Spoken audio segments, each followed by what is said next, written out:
데서부터 멀고 먼 데까지 그렇게 사람에게 시달린, 일평생 사람 속에 시달린 인생이었습니다.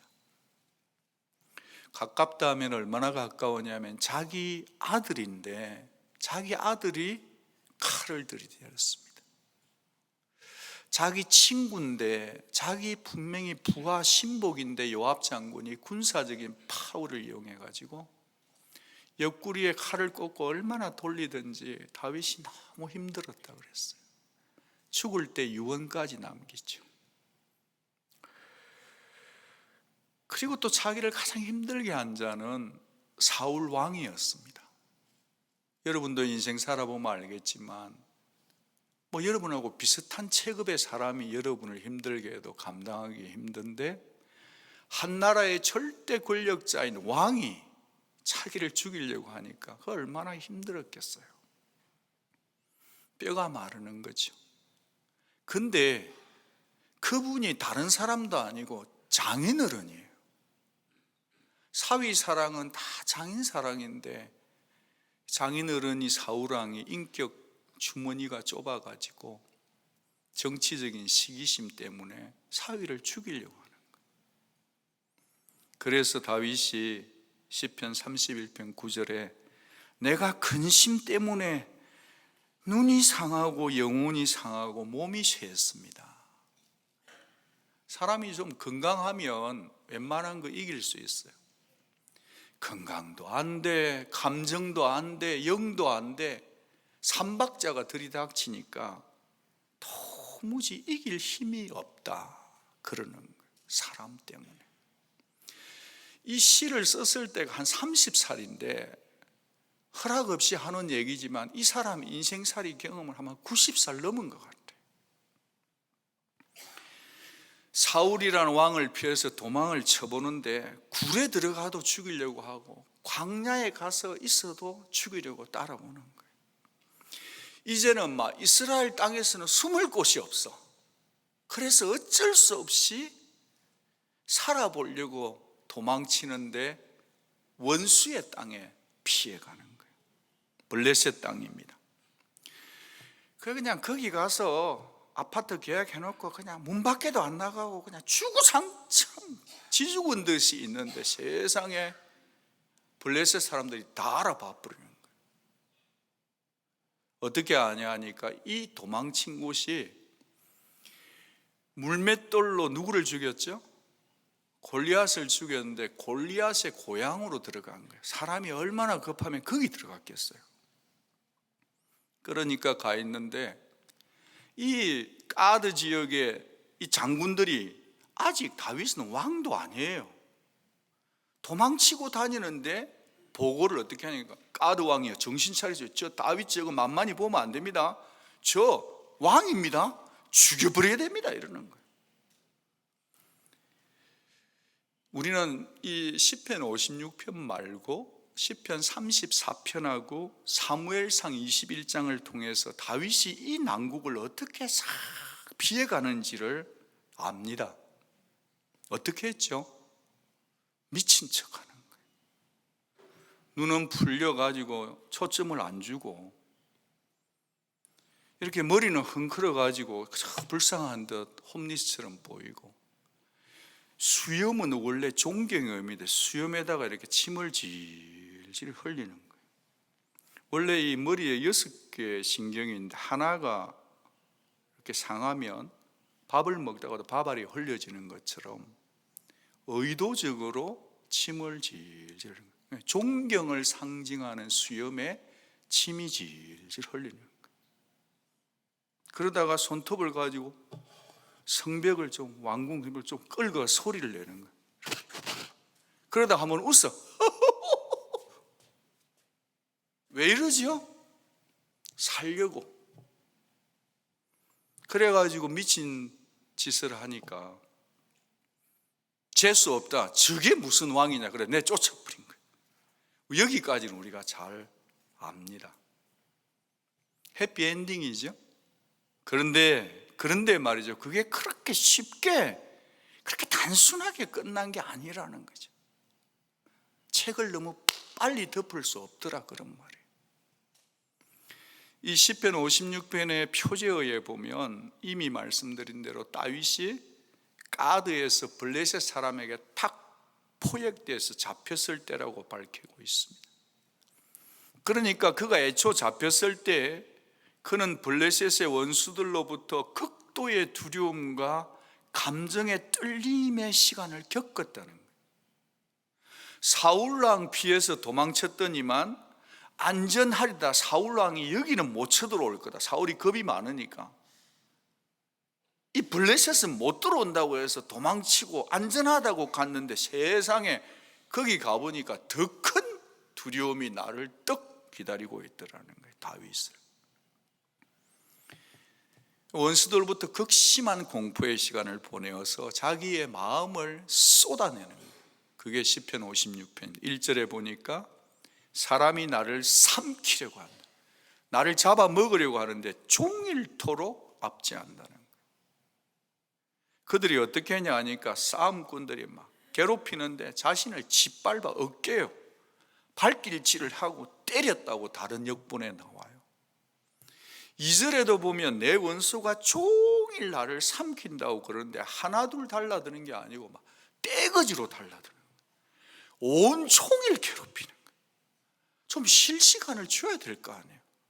이거 끝나면 또 들어오고 계속 들어오는 거예요. 5절에 보니까 종일 내 말을 곡해하는데 나를 치는 그 사람들의 생각이 다 사악하다, 그렇게 되어 있어요. 하루 종일 말로 책 잡는 거예요. 비방하는 거예요. 오로지 해치겠다는 거예요. 다윗이 아무리 진실을 말해도 통하지를 않아요.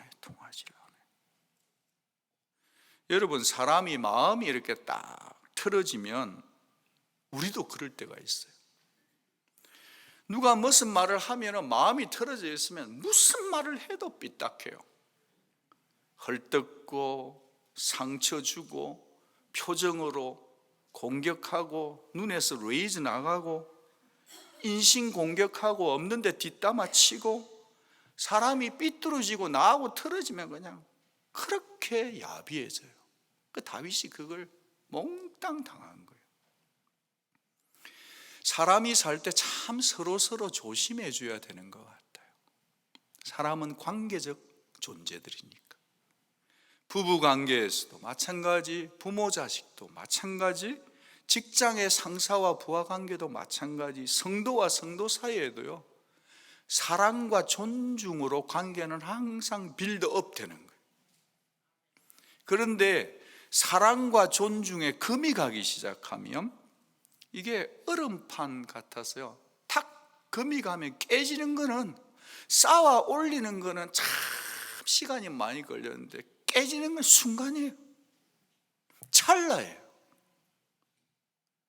우리 모두가 다 스스로 설정한 기준이라는 것을 가지고 금이 가면, 내 자존심이 상하면 그냥 깨지는 거는 순간이에요. 우리가 기억 하나 하고 싶은 게 있습니다. 하나님은 눈이 참 많을까요? 적을까요? 하나님 눈이 참 많으신데 뭘 보냐 하면 이 지구촌에 있는 모든 사람의 혀를 다 보고 있다는 거예요. 하나님은 혀를 주목하세요. 6절을 보니까 그들이 내 생명을 엿보고 숨어서 내 발자취를 사사건건 매복해가지고 일거수일투족을 캐는 파파라치처럼 말이죠. 계속 하는 거예요. 선거 후보자에 나온 약점을 어떻게 하든지 비열하게 자기의 공식 속에 넣는 거죠. 몰래 숨어서 사람을 공포로 막 심장을 쥐어들게 만드는 거죠. 남 블레임 하는 거는 누구 전공이냐 하면 누구 전공이죠? 마귀 사탄 전공이에요. 사탄은 진짜 잘 알아요. 저보다도 제 약점을 더 잘 알고요, 여러분이 여러분 아는 것보다 여러분 약점을 사탄 마귀는 너무 정확하게 압니다. 적절한 타이밍을 알아서 항상 뒤에서 공격을 합니다. 그렇습니다. 다윗은 수많은 싸움꾼들로부터 괴롭힘을 당해왔는데 그 괴롭힘이 한 번으로 끝난 게 아니라 계속되고 있다는 거예요. 그래서 오늘 여기 말씀을 보면 온종일이란 단어가 3번 등장이 돼요. 3번씩이나 반복을 하는 거예요. 근데 그것만 보고 있으면 우울증 와요, 진짜.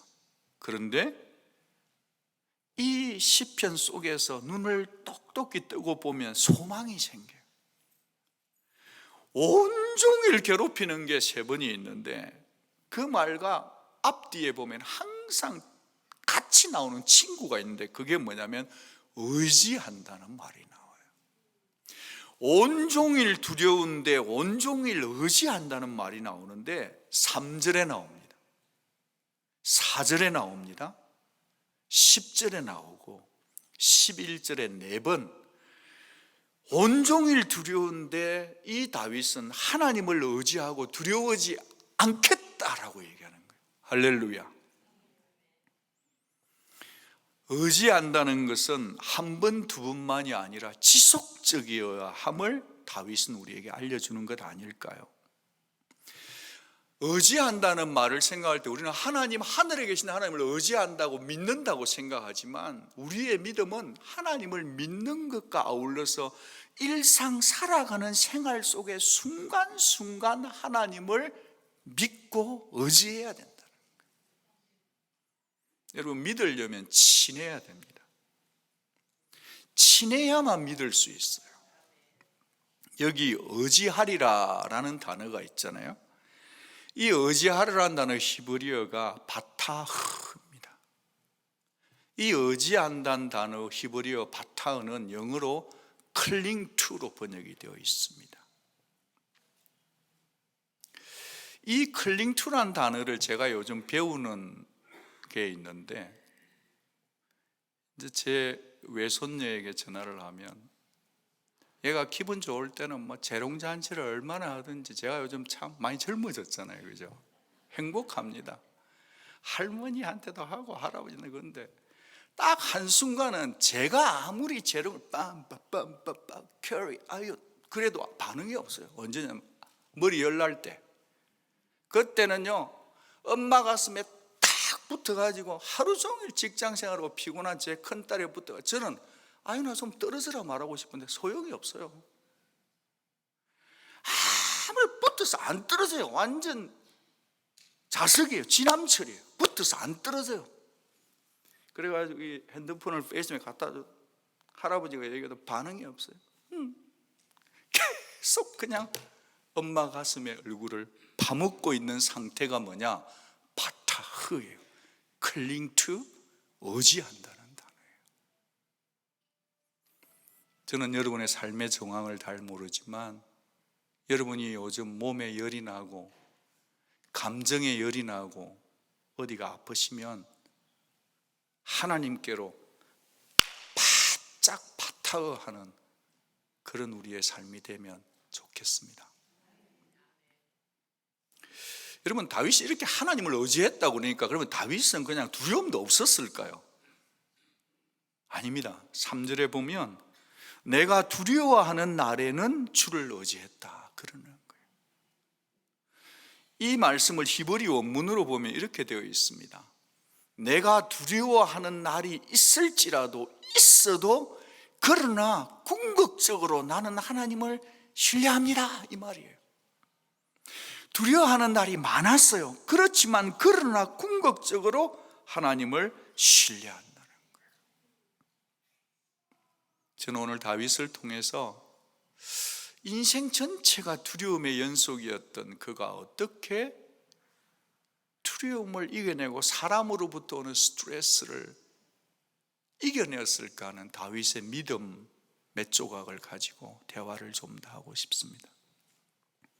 첫째로, 사람을 두려워하지 않고 하나님을 의지하는 믿음은요, 사람은 사람이요 하나님은 하나님이라는 인식이 있어야 돼요. 여러분, 사람은 사람입니다. 하나님은 하나님이세요. 이 인식이 내 신앙의 무게중심에 딱 있을 때만 사람을 두려워하지 않는다는 거예요. 역설이에요. 시편 56편 4절에 보면 내가 하나님을 의지하였은즉 두려워하지 아니하리니 혈육을 가진 사람이 내게 어찌하리까. 되게 당차죠. 되게 담대하죠. 되게 용감하죠. 미움받을 용기가 있는 거죠. 어떻게 그게 가능하냐? 자기의 생각의 중심에, 인식의 중심에 사람은 사람이고 하나님은 하나님이라는 인식이 있었기 때문입니다. 아무리 날고 뛰는 사람이라도, 아무리 파워가 있는 사람이라도 사람은 죽을 수밖에 없고 썩을 수밖에 없는 흙인 존재인 것을 다윗은 알았다는 거예요. 여러분, 사람과의 관계가 여러분도 스트레스 받는 분 혹시 있습니까? 직장이든 가정이든 교회든 아니면 가족 안에서도.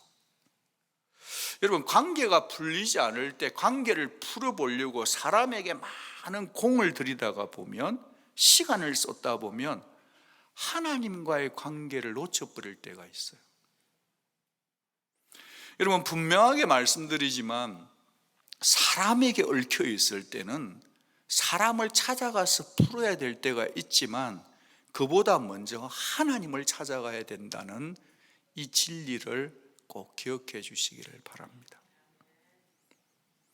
하나님과의 관계가 먼저 정리가 안 되면 인간관계가 꼬여요. 자꾸 우선순위를 놓치지 마시기 바랍니다. 도울 힘이 없는 사람에게 끌려다니지 마십시오. 사람 때문에 스트레스라는 덫에 딱 걸렸을 때는요, 움직이면 안 돼요. 덫에 걸렸을 때는 움직이면 움직일수록 여러분이 손해입니다. 그때는 가만히 있으면서 얼음처럼 차갑게 하나님의 긍휼을 구하는 믿음이 먼저이라는 이 진리를 꼭 생각해 주시기를 바라요. 1절 말씀을 같이 한번 읽어보겠습니다. 하나님이여 내게 은혜를 베푸소서. 사람이 나를 삼키려고 종일 치며 압제하나이다.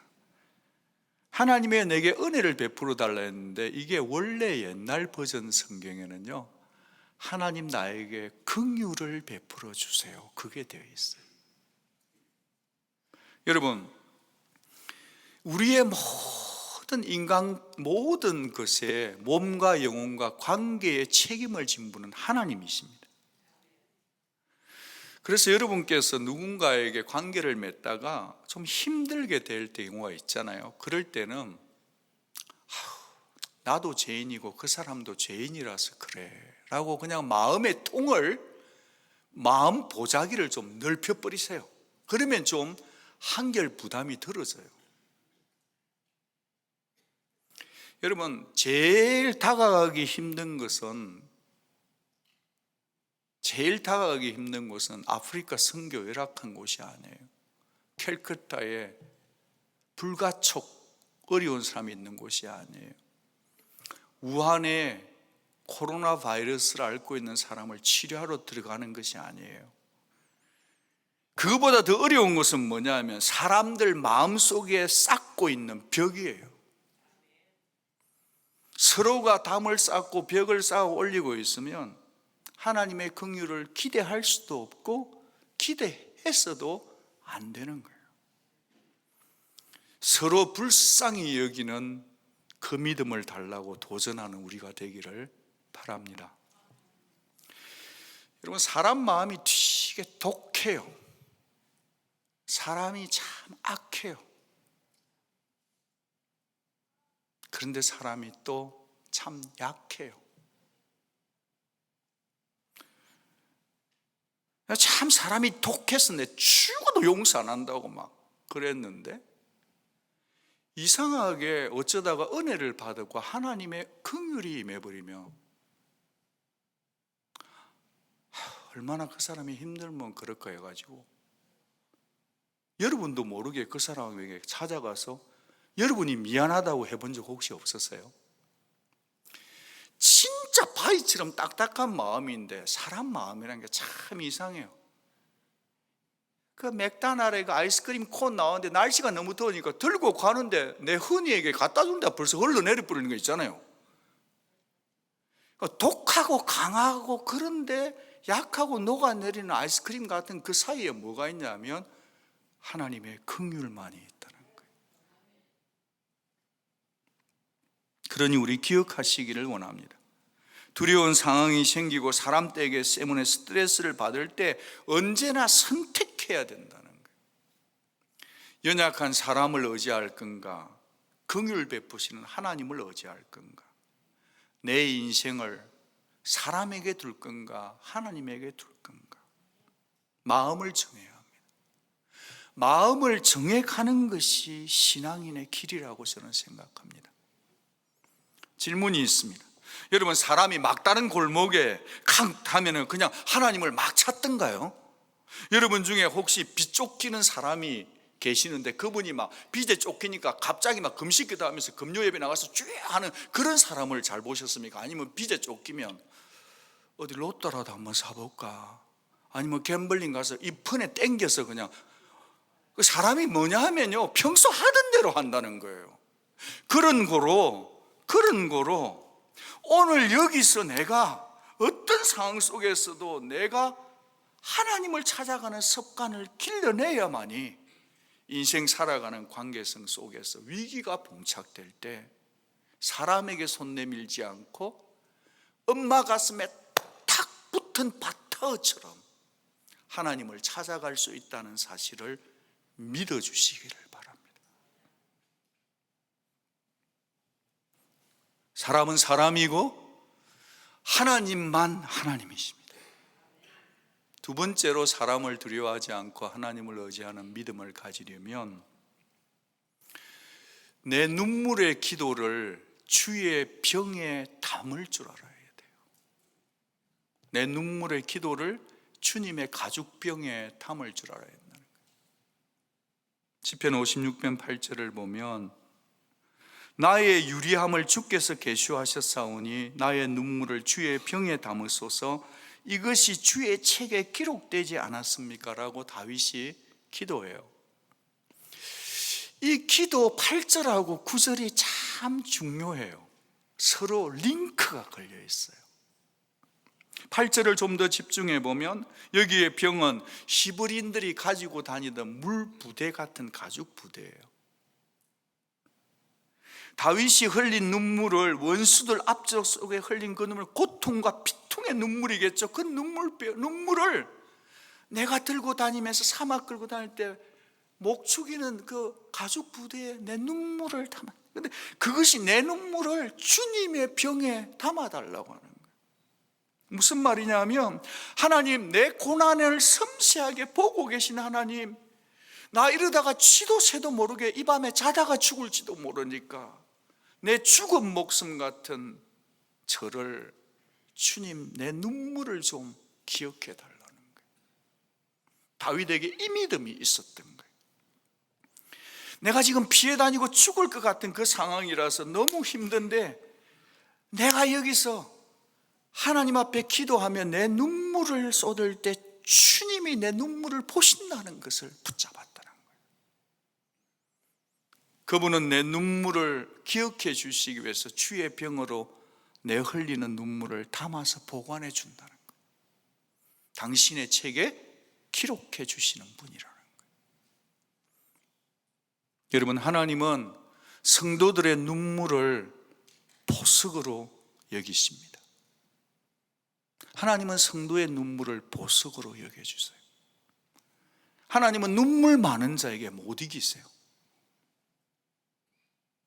살다 보면 가까운 사람 앞에 가서 하소연하고 좀 내 입장 들어주는 사람이 있으면 우리도 나를 힘들게 하는 사람 추잉 좀 하고 나면 약간 기분이 좋아지죠. 일시적인 카타르시스겠죠. 물론 그거 필요할지도 몰라요. 그런데 우리의 눈물의 힘을 진짜 응답되려고 하면 사람 앞에 울지 말고 하나님 앞에 울기를 선택하는 우리가 되기를 바랍니다.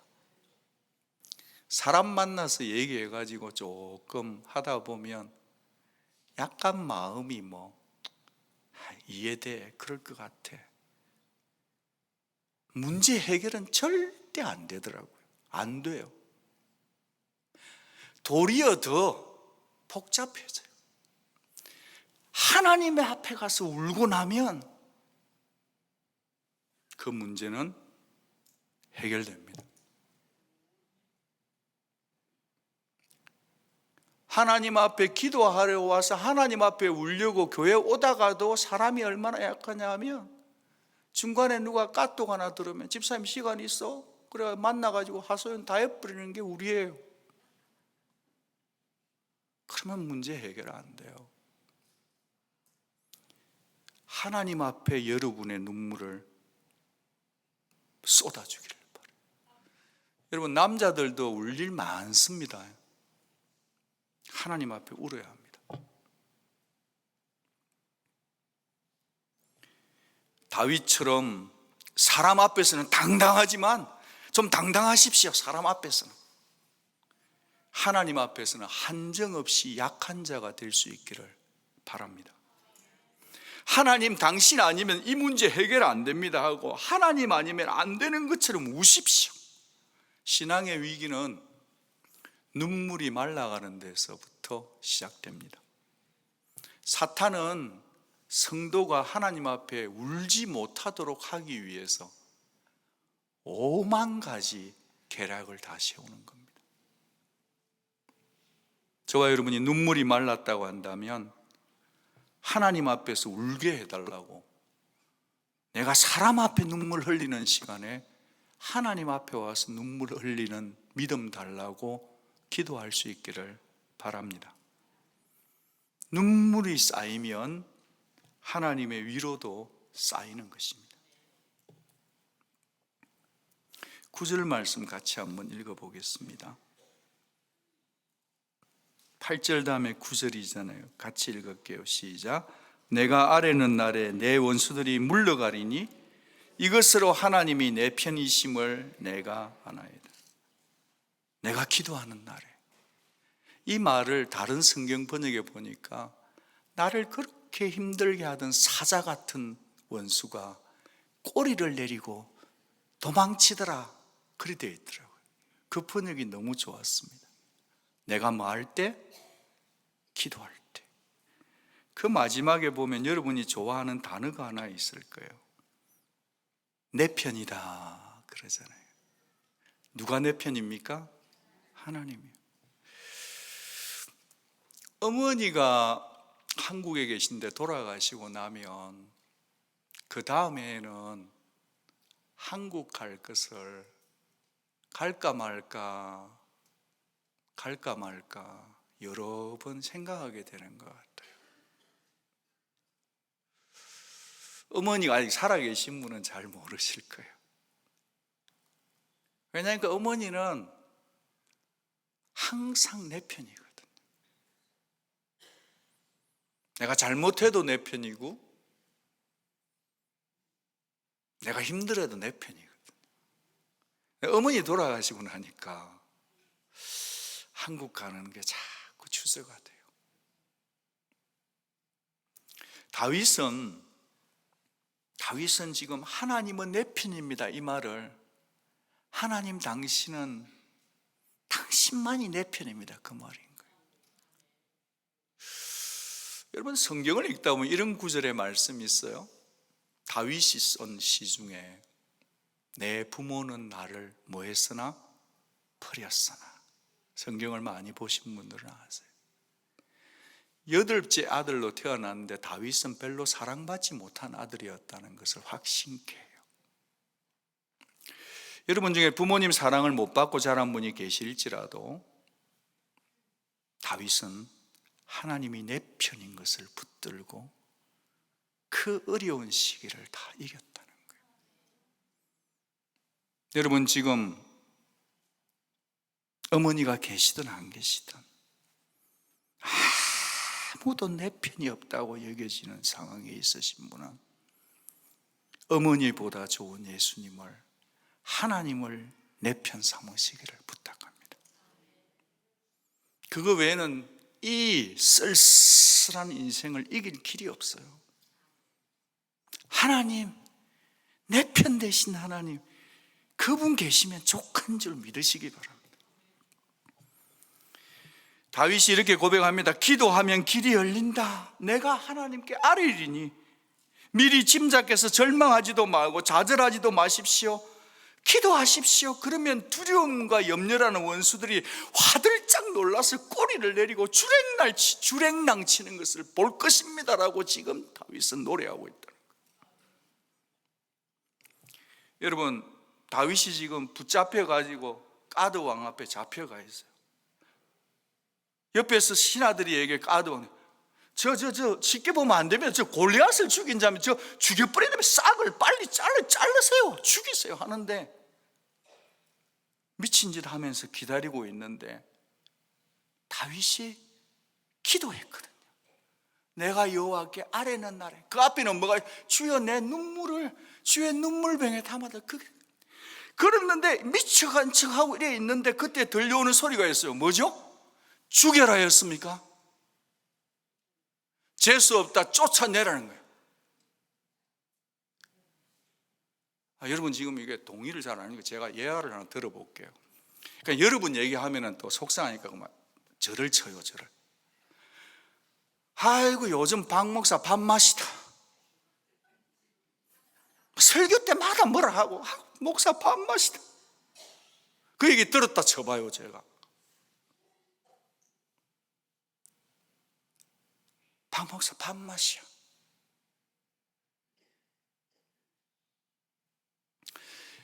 그 말을 들었어요.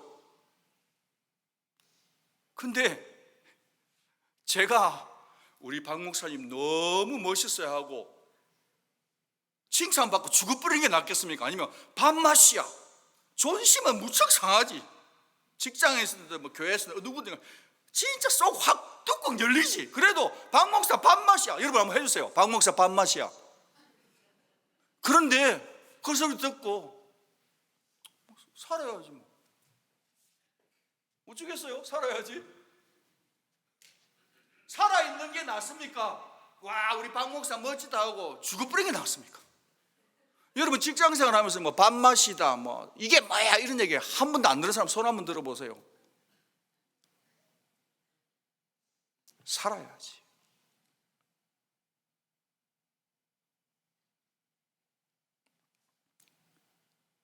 다윗이 너무 감사하는 거예요. 에이, 미친놈, 그렇게 얘기하는데 속으로는 할렐루야. 같이 한번 해보겠습니다. 할렐루야. 사는 거예요. 사는 게 먼저입니다. 어떻게 그렇게 할 수 있냐면 그냥 기도 안 하고 눈물을 쏟아내지 않았으면요, 맞다, 내가 골리앗 죽였다, 죽여버리라, 그래서 싸우는 거예요. 그런데 눈물 쏟고 기도하고 나면 그 상황 속에서도 미친놈 소리 듣지만은 하나님의 살려두신 은혜를 찬양하고 나아갈 수 있다는 거예요. 통역팀에서 어떻게 통역을 했는지는 잘 모르겠습니다만 하나님 앞에 드리는 내 눈물의 기도를 하나님이 반드시 들으시고 8절의 눈물의 기도 때문에 구절의 역사가 일어났다는 사실을 절대로 잊지 맙시다, 여러분. 세 번째로, 사람 앞에 두려워하지 않고 하나님만 의지하는 믿음은 하나님을 의지하는 원동력을, 프라이머리 코즈를 하나님 말씀 속에서 찾는 믿음이에요.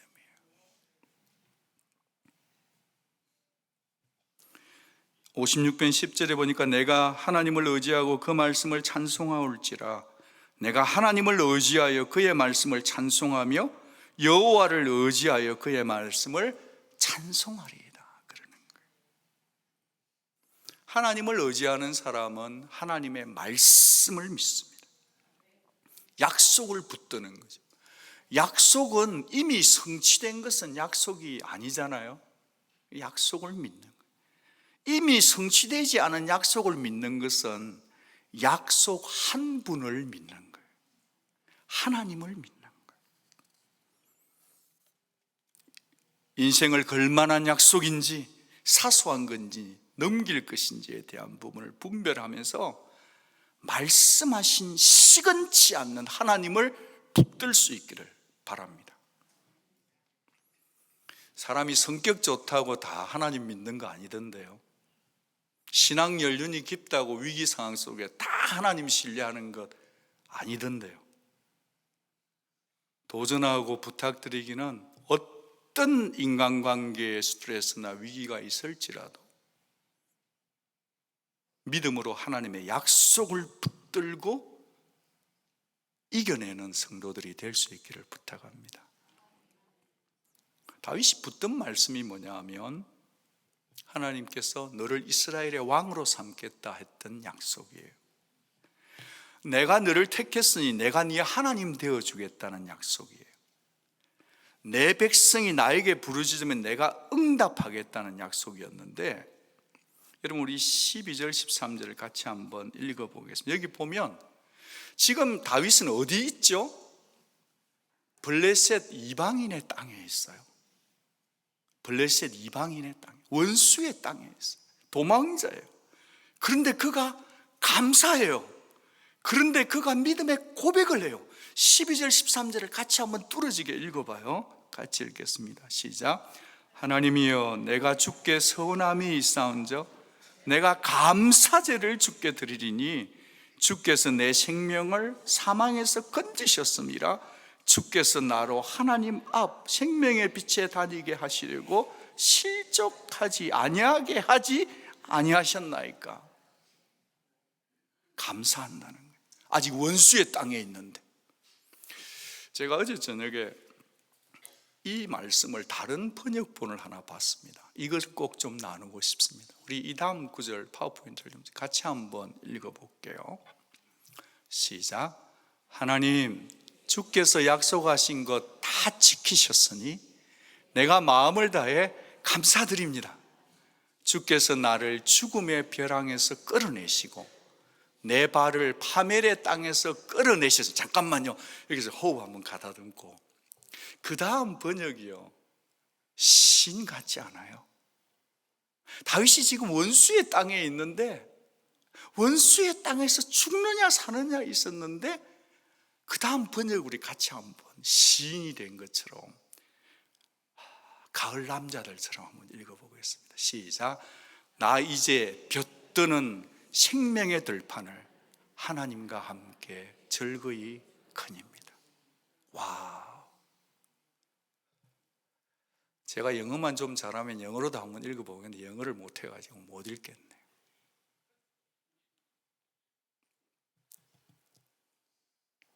태양이 들판에 내리 쏟아붓는 그곳에서, 원수의 땅인 블레셋 가드 땅에서 사느냐 죽느냐 해서 미친놈 소리 들었는데도 주님, 내가 주께 감사합니다. 고향 떠나 이곳에 와 있는데 볕드는 생명의 들판에서 내가 하나님 당신과 함께 산책을 갑니다. 어제 제가 하늘나라 간 유진 피러스 목사님께 땡큐 유진 그랬어요. 멋있지 않습니까? 번역. 좀 멋있다고 얘기하면 박수 한번 해봅시다. 그 유진 피러스 목사님이 참 번역을 깔끔하게 잘한 것 같습니다. 저와 여러분의 인생에 가는 길에 하나님이 도와주심 때문에 어떤 인간관계 스트레스 가운데서도 볕드는 인생의 길을 주와 함께 걸어가는 여러분 되기를 부탁합니다. 다윗이 이 길을 갔다면 우리는 다윗보다 크신 참 다윗이신 예수를 믿는 자들이잖아요. 예수님은 우리를 죄에서 겨우 구원해 주려고 십자가에 돌아온 것이 아니라 죄에서 구원해 줄 뿐 아니라 우리의 삶 속에 abundant life, 풍성한 삶을 약속한 분인 줄 믿으십니다. 주님 부활하셨습니다. 우리 죄 용서해 주셨습니다. 소망 주셨습니다. 예수님만큼 고통과 인간관계에서 어려움을 당한 분은 인류 역사상 없었습니다. 그분은 하나님이시면서도 인간이셨습니다. 그 주님이 우리의 무거운 짐을, 인간관계의 짐을 다 맡기라 하시니 맡기시길 바랍니다. 주님을 의지하는 자는 주님 약속을 신뢰합니다. 주님의 약속을 신뢰하는 자는 능력의 말씀이 내 말씀, 레마의 말씀이 되는 것입니다. 오직 주의 말씀과 주 예수가 나를 살리는 것입니다. 나를 일어서게 합니다. 오직 주님만이 우리의 모든 인간관계에서 오는 스트레스를 이기고 뛰어넘게 하는 능력인 것을 선포합니다. 불안하고 두려운 감정이 여러분을 꽉 붙잡을 때 여러분 자신의 영혼에게 말씀을 사용할 수 있는 찬스판을 쓰십시오. 내 영혼아, 네가 어찌하여 내 속에서 낭망하며 어찌하여 내 속에서 불안하여 하는 거, 너는 하나님을 바라라. 그 얼굴의 도우심을 인하여 내가 오히려 찬송하리로다. 하나님을 바라고 사는 자는 어떤 상황 속에서도 입술의 말이 달라집니다. 생각이 달라져요. Something need to change. 누가 할 수 있느냐? 인간관계의 모든 불안과 어려움 속에서도 사람은 사람이요 하나님은 하나님임을 선포하고, 사람 찾아가서 눈물 흘리지 말고 하나님께서 주의 눈물병에 눈물을 담고, 어떤 상황 속에서도 하나님의 말씀을 붙들고 이미 해결됐음을 선포하고, 볕 내리는 태양빛 쏟아지는 그 거리 속에 주와 함께 걸어가는 우리 모두가 될 수 있기를 바랍니다. 마지막 이 파워포인트 한 구절을 힘차게 읽고 우리 찬양팀 올라와 주시고 같이 기도하고 찬양하고 싶습니다. 같이 한번 이 말씀 사랑하는 마음으로 큰 소리로 한번 자기 영혼의 귀에 들리도록 한번 읽겠습니다. 시작. 내가 두려워하는 날에는 내가 주를 의지하리이다. 아멘. 기도하겠습니다.